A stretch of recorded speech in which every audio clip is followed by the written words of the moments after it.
49-cu hədis. Həzrəti Peyğəmbər sallallahu aleyhi və alihi və səlləm buyurdu: Allah buyurur: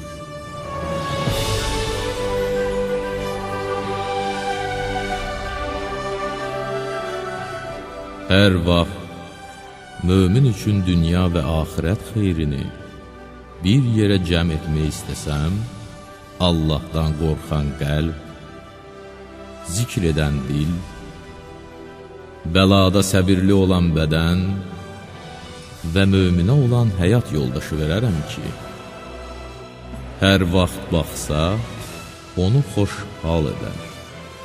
Yanında olmayan zaman özünü və malını qoruyar.